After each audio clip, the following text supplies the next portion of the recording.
Sempre é muito difícil ser eliminado. Há um bom tempo a gente está machucando eles. A gente machuca e eles ficam desse jeito. Levantaram o caixão, fizeram coisas ano passado, mas nos últimos tempos a gente tem batido bastante neles. Temos sido mal. Em entrevista na zona mista da Arena, Diego Souza cutucou o Internacional no Grenal pela semifinal do Gauchão de 2022. Você acha que conhece o danado do Diego Show? Talvez sim, mas neste vídeo vamos conhecer um pouco mais desta lenda gremista. Mas antes, se eu fosse você, já me inscreveria no canal para ser o primeiro a ver nossos próximos vídeos. Nascido na Ilha do Governador, Rio de Janeiro, o menino Diego cresceu jogando bola num campinho ao lado da casa da avó Maria José, na rua Ibatuba. Conhecido como Orelhudinho pelos familiares da Vila Pan-Americana, estudou no Colégio Lemos Cunha, onde o futebol já o acompanhava e o aspecto das pernas arcadinhas também.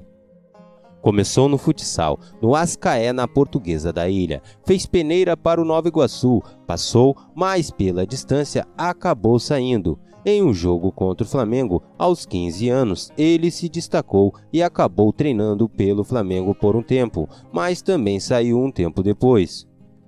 Jairo Leal, auxiliar técnico de Parreira, arrumou uma peneira no Fluminense para Diego, dando início à sua grande história no futebol em 2001.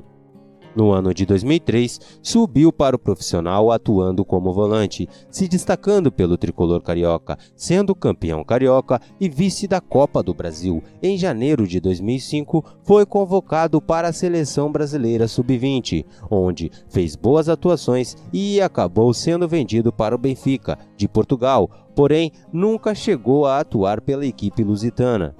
Um pouco depois que ele chegou no Benfica, foi emprestado ao Flamengo, porém não estava em plena forma física. Chegou a fazer alguns bons jogos pelo rubro-negro e inclusive conquistou a Copa do Brasil.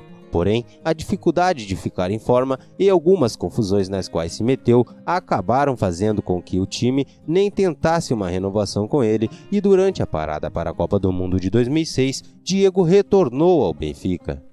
Em dezembro de 2006, o clube português novamente emprestou para uma equipe brasileira, desta vez o Grêmio, onde chegou mais magro e em ótima fase técnica, e foi na equipe gaúcha que Diego passou a atuar mais avançado. Contratado como volante, o jogador passou a assumir a função de meio-atacante no time gaúcho e obteve grande destaque.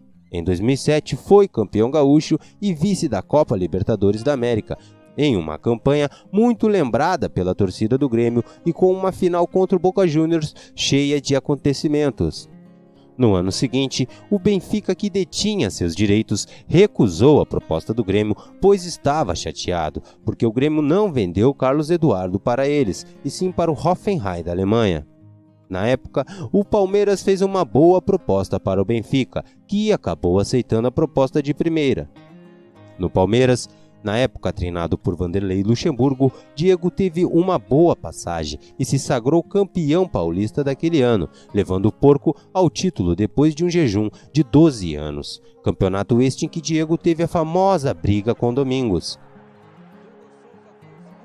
Em 2009, Diego teve um dos melhores anos de sua carreira. Fez um dos gols mais lindos da história do futebol contra o Atlético Mineiro, um chute de primeira do meio de campo e encobrindo o goleiro. Graças às suas boas atuações no Campeonato Brasileiro, foi convocado pela primeira vez para a seleção brasileira principal, na época comandada por Dunga, e ainda no mesmo ano foi eleito craque do Brasileirão, daquele campeonato em que o Palmeiras liderou durante quase todo o ano e no final acabou caindo de rendimento e nem se classificou para a Libertadores.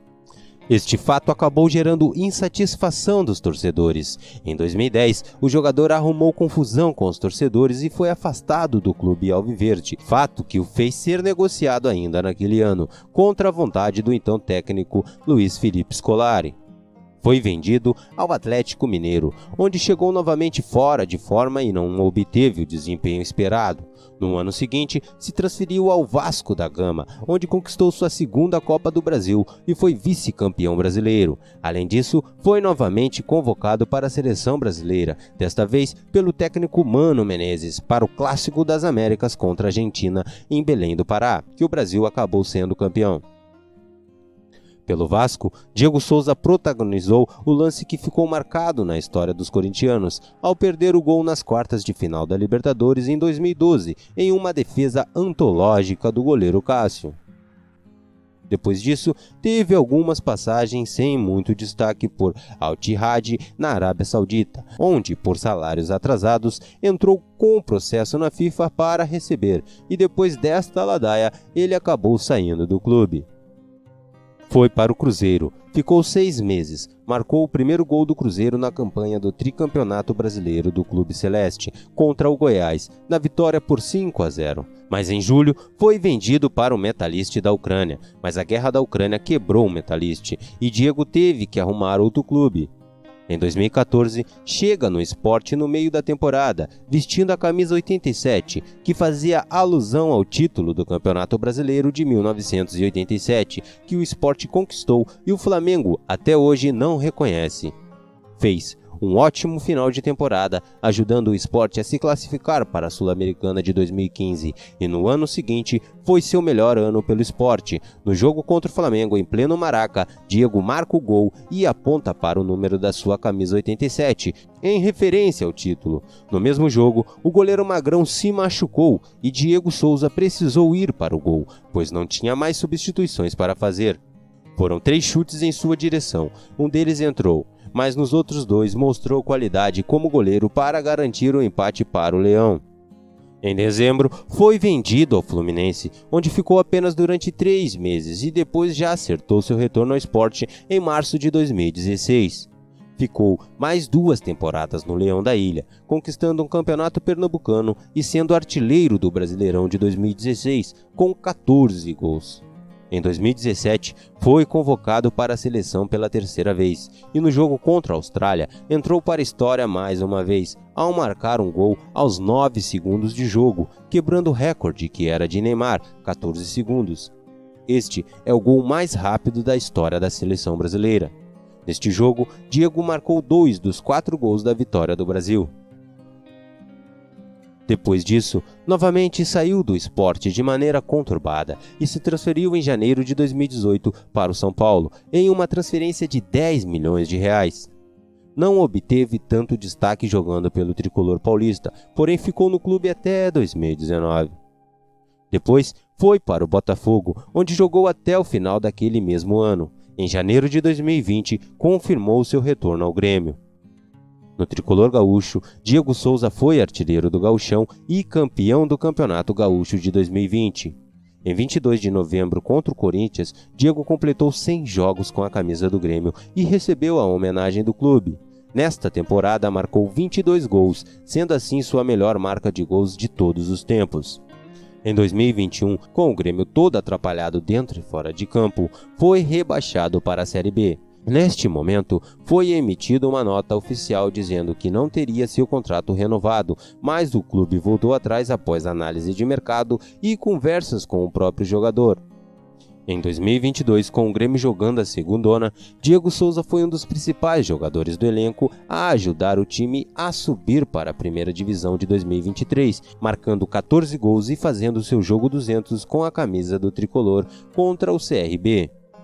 Hoje, com 37 anos, o atacante é peça-chave no elenco do técnico Renato Portaluppi e promete se aposentar no tricolor no meio do ano de 2023.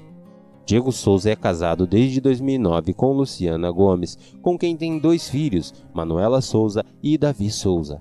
Ele é muito conhecido no país por ter jogado em diversos clubes do futebol nacional, inclusive faz parte do seleto clube de jogadores que atuaram nos 4 grandes do Rio de Janeiro. Tem feitos marcantes e históricos, foi protagonista de lances hilários e talentosos. Como gremista e amante do futebol, agradeço a este copeiro que fez sua trajetória na luta dia a dia e superou tantos desafios. Estará para sempre no coração dos torcedores do Grêmio e de outros clubes que passou e fez história. Se gostou deste vídeo, deixe o seu like e comente sobre esta lenda gremista.